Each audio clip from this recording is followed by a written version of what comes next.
Utah Tech comes into tonight's games playing some of their best basketball of the season. They're only a half game back from first place of the WAC, have won the last 8 out of 10, and are on a 2-game win streak.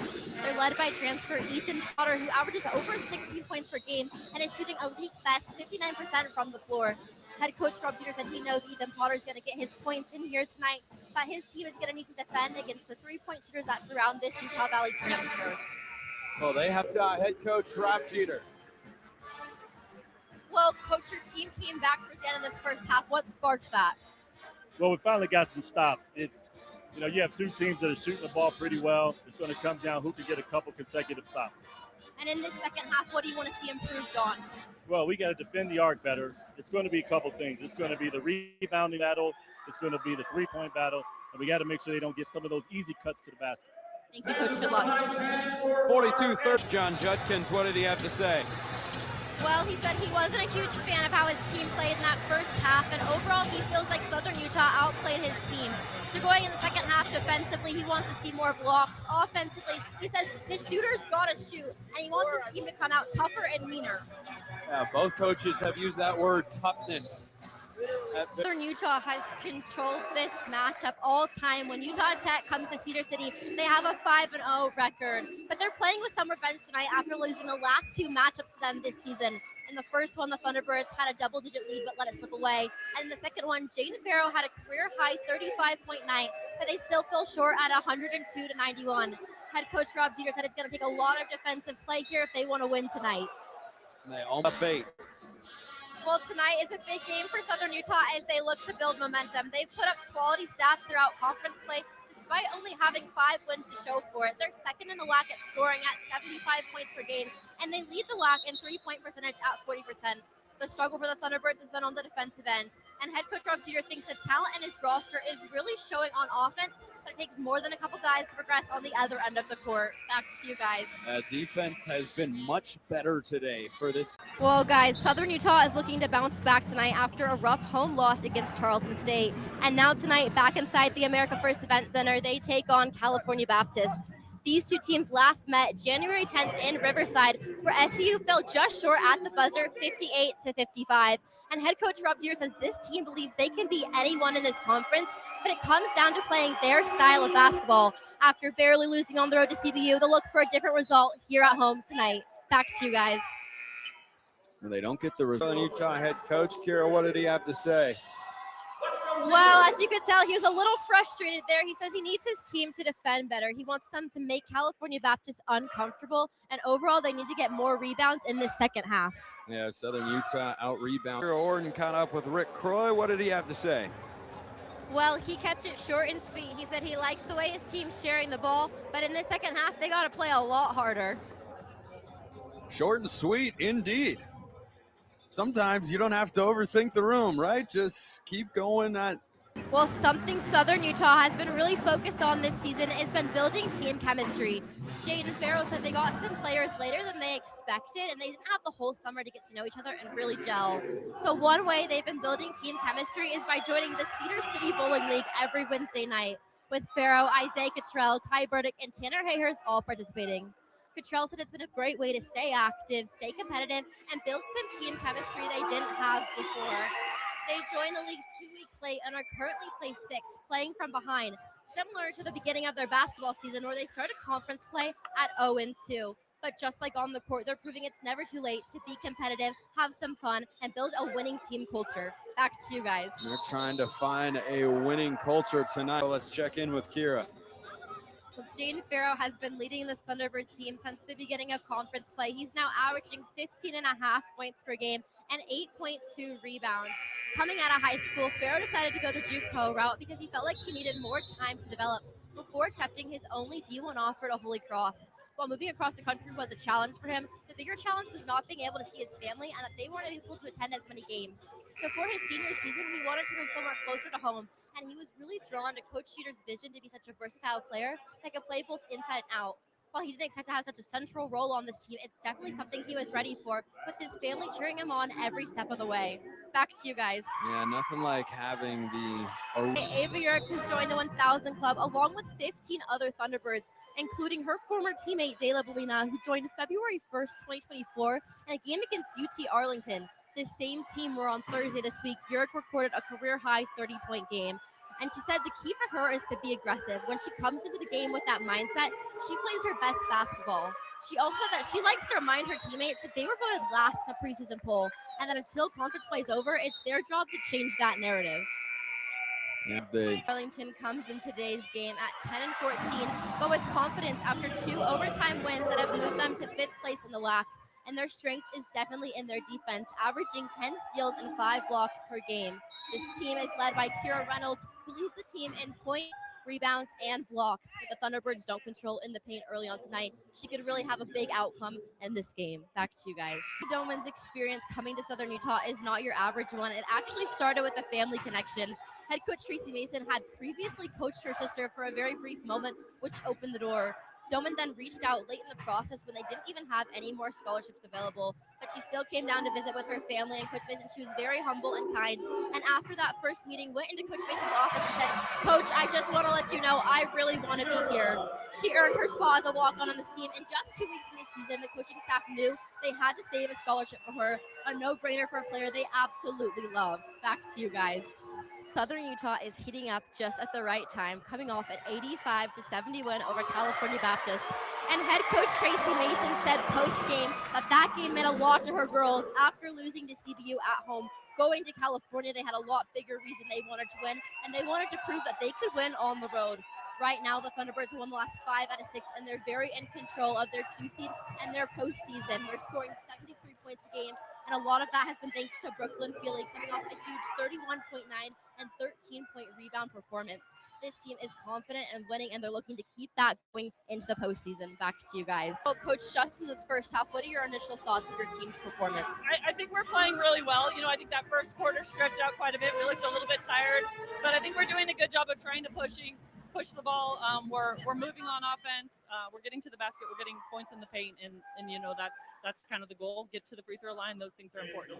What are the biggest things you want to focus on in the second half? I think defensively, we have to make sure that we're doing a job communicating, switching the things that we're supposed to, getting under, having a high hand on the shooters, and then finishing everything with a box out. Thank you, Coach. Good luck tonight. 9-point game at the break as we're on the sideline. Well, Southern Utah is looking to turn the tables here tonight on Tarleton State after dropping the last 2 matchups of the series. And here in the America First Event Center, they'll have the opportunity to do that here tonight. But head coach Tracy Mason said she knows how competitive this team is, and she's sure Tarleton is coming ready to play.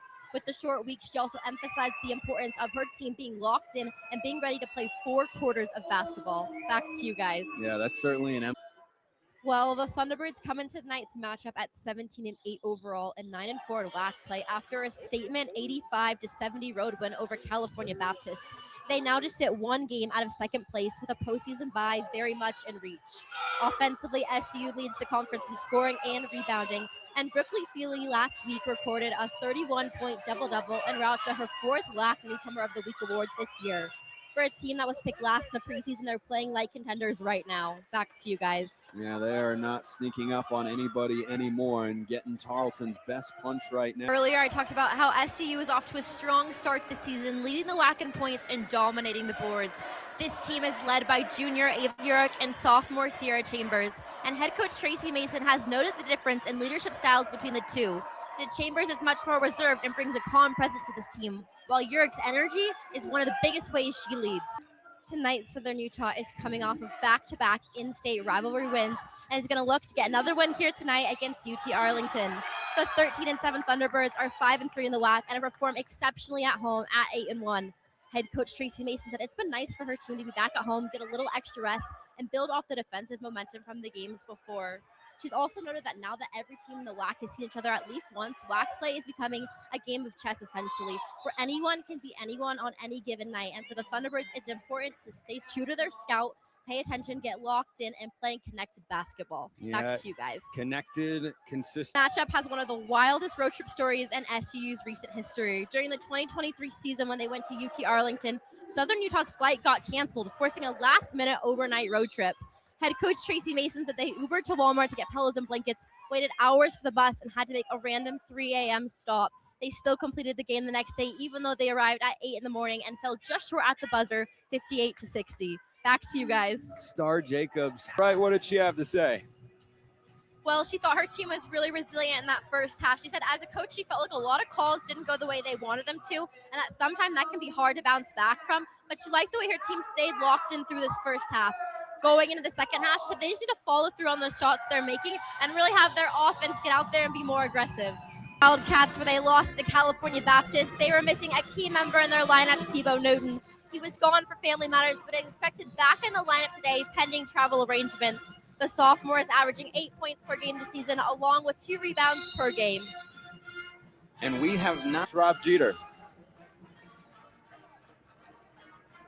No, Coach Jeter checking out the stats for just a moment. Keira's standing by with Coach. Well, Coach, you're saying how this team improves every game. What are some improvements you've just seen in this first half so far today? Well, our energy's better. I think our confidence. We're actually doing some things that we identified in the scout. That's all with the mental and the physical that we have been kind of up and down with. I think right now we've kind of settled in. In this last 20 minutes, what do you want to see from your team to complete tonight's game? Well, we have to continue to defend. We know that they can score the basketball, and they're tough and physical, so they're not going to go away. So we have to match that physicality, and we have to get stops. Thank you, Coach. Good luck tonight. Or a deficit like that. He wants to see this team compete. He said in the first half they were making excuses for things rather than fixing them. And in the second half, he wants to see them go out there, forget about the score, and just play basketball. Jade Farrow and Dylan Jones leads the Southern Utah team in scoring, with Farrow at 12.4 points per game and Jones at 10.2. But what really stands out is how the Southern Utah team shares the ball, ranking 4th in the WAC in assists per game and 3rd in assist to turnover ratio. The ball movement will be critical tonight in a team with such defensive power like ACU. And so far, so good. You'll be okay. Well, looking at the all-time record, SUU is 2-3 against Abilene Christian. SU started off strong, winning the first 2 games, but has since lost 3 to ACU. Tonight, they'll look to turn that around as they complete the second game of their 3-game homestand here inside the America First Event Center, where 4 of their 5 wins have come from this season. Looking to make it 5. It was a competitive first half. How did you like how your team competed in that first half? Well, other than that last possession, I thought that we had a run, they had a run, we answered. But we just have to take care of the basketball. Our problem this season has been live ball turnovers that leads to quick points, just like the last play of the half. Coming out of the locker room, what do you want to see from this team? Well, we just got to continue to fight and score. There's times where we get into little scoring droughts. If we continue to score, we're going to have a chance to win. Thank you, Coach. Good luck. To say. Well, he said he liked how his team didn't give up and fought back, especially towards the end of that half. He said going into the second half, he needs to see a lot more from his defense, and they have to get more physical if they're going to want to win tonight. Yeah, defense has been the calling card for. Earlier, I talked about how Southern Utah finally got to play a game at home, and tonight's matchup against UT Arlington will be the 5th all-time between these 2 teams. With the unique WAC schedule featuring only 7 teams, these 2 teams will play 2 more times, once on January 29th and again on February 14th, both times in Arlington. Back to you guys. Despite recent struggles, SCU has remained solid offensively, averaging 77 points a game. Elijah Duval has been setting the tone, but Jaden Farrow has been just as important. In Farrow's last outing against Utah Tech, he put up 4 points, and head coach Rob Jeter said simply, we got to give him the ball more if we want to get points. Yeah, let's go to the sideline and check in with the 3rd member of our broadcast crew, Keira Orton. Well, Southern Utah finished non-conference play at 8-4, but Coach Mason said that once conference play begins, everything resets. She also said how Utah Tech is always a physical and competitive opponent, but they're starting at home tonight, which is good for them to help build confidence and set the tone going into the rest of the season. Back to you guys. Yeah, conference play, always something you want to begin with a victory just to... Conference play, SUU had one of the best offenses in the WAC, scoring nearly 79 points a night. But what really stood out was this team's defense. They're 3rd defensively with a +9 rebound margin. Tracy Mason said going into tonight's game, those second chance points are going to be huge as this game progresses. And they have crashed the offense. Well, Coach, it's been a competitive game so far. What changed for your team in that second quarter? I think we were more aggressive. We got to the free throw line. I felt like we were attacking the basket a little bit stronger. So I think we were a little complacent when the game started. And heading into that second half, what are you most focused on? I think we have to do a better job defensively. I mean, we know they're a great 3-point shooting team, and we're giving them open looks. I think our transition isn't great. And then on the other end, I think we have to continue to be aggressive. Thank you, Coach, and good luck tonight. 39-30. Keira, what did he have to say? Well, he said he's proud of how his team has been competing. He said traditionally this has been a hard place for them to play. So he's proud of how this first half has gone so far. He did say, though, he wants to limit the fouls and guard the ball a little bit better in the second half. Yeah, they are just 1-3 all time here. Well, Utah Tech comes into conference play 6th in the WAC with a 5-5 record. The Trailblazers like to shoot the three and are averaging about 7.5 points per game. Their head coach, J.D. Gustin, is in his 10th year at the helm and has made quite the mark. 2 years ago, the Trailblazers set 4 team records in a single season for three-pointers made and attempted in a season, as well as total points scored in a season and for a single game. Is it Keira? Not at all. Southern Utah actually holds a 13-7 record over Utah Tech and completed the sweep last season, including a 78-51 game where now sophomore Sierra Chambers came off the bench to score a season high of 16 points and knock down 5 threes. Chambers has taken big step this year and has ranked top 3 in the WAC. Chris Machen said that she's put a lot on the sophomores' plate this year, but is proud of how she continues to progress and has to remind herself from time to time to give Chambers a break. Chambers is averaging 32 minutes played per game this season. And she has been a workhorse and ignited the sequence often. We know going into conference play, every game is a chance to improve. What improvements have you seen just in this first half from this team? Yeah, I think for us, we talked about just executing, playing the way we want to play, pushing the ball in transition, getting some scores in transition, and I think some second chance opportunities. And I think we've done a pretty solid job of crashing the boards. The ball isn't going in behind the three-point line, so we need to make sure we continue to crash. Going into that next half, what are you looking to see from this team? Yeah, I mean, defensively, we need to not run into so many screens. I think we can do a better job there. I think our communication can be a little bit better on the defensive end. And then on the offensive end, I would say the same thing, like continuing to push and just execute our stuff. Good luck. Thanks, Coach. Great job tonight. You've had a lot of luck lately behind the plate. What's been working for you? What kind of pitches have you been liking? Oh, for sure. Like just approach-wise, been sitting like soft pitches, just getting pitches I can really drive and getting and counts that is favored to me and just putting a barrel on the ball. All around, you've had kind of a great season since you've been here. What are you most proud of in your own game? Really just the way I've worked like throughout everything that's been going on, just, really coming here and getting my chance to really play. So showing what I've been working on. Great job tonight. Thank you. I'm here with tonight's player of the game. Great job today. You pitched the most innings you've pitched so far, 8 innings. What do you think this game allowed you to go so many more? I just challenged the hitters, let them put it in play, keep my pitch count low every inning, and that's what happened. So, as the game kind of went on, the rain started pouring heavier and heavier. As a pitcher, are there any adjustments you need to make when something like this happens? Yeah, the mound can get some slick, and so I just kind of have to focus on really shortening my stride so that I'm not sliding down the mound. Thank you. Great job tonight.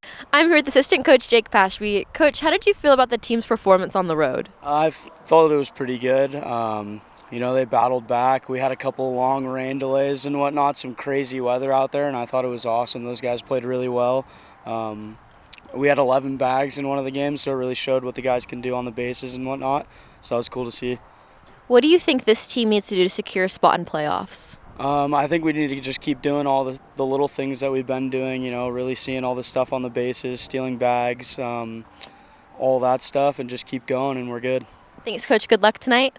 Back to the boys. You've been on a hot streak lately. What's been working for you behind the plate? Really just trying to focus on sticking to my approach, working to the opposite field and up the middle, and good things happen. How does it change your approach at bat when your players have been getting on bases before you? It makes the job even easier, really, because, if I have a guy on second base or a guy on third base, it's even easier to go the other way and just push a run across. Thank you, and great job tonight. Thank you. I'm here with tonight's player of the game, Anthony Andrews. This was your longest outing so far this season versus last time we saw you in the mound, which was your shortest. What allowed you to go so many more innings tonight? Competing in the zone early. Pointer told me just get that first pitch strike and just kind of build off that. And I think getting that first pitch and just being able to throw anything after that kind of helped. It also helped that they grounded out a lot. So. For your third outing in a row, you've struck out 7 batters. What's been working for you pitch-wise, allowing you to get those strikeouts? The slider. I've gotten more command of the slider thanks to my friend Parker Thomas here at Duluth. So he taught me a new grip, and it kind of seems like it's been working. So. Well, great job tonight. Thank you so much. Thank you. I'm here with head coach Marcus Pointer. Coach, you guys are on a 4-game winning streak. What's the plan to keep that alive tonight? Just kind of keep the momentum going. It starts with our starting pitcher getting a 0 in top 1, and then getting in the dugout and trying to put pressure on the defense. Last time we played Waterloo, we kind of had a rough start. How do you think the new additions to our lineup since then are going to affect tonight's performance? Yeah, I mean it feels like it was forever ago, but it was probably only 2 weeks ago now at this point. But again, we got a good group. They're excited, they're bonding, and I'm just excited to kind of lead them in the right direction. Thank you so much and good luck tonight, Coach. Thank you.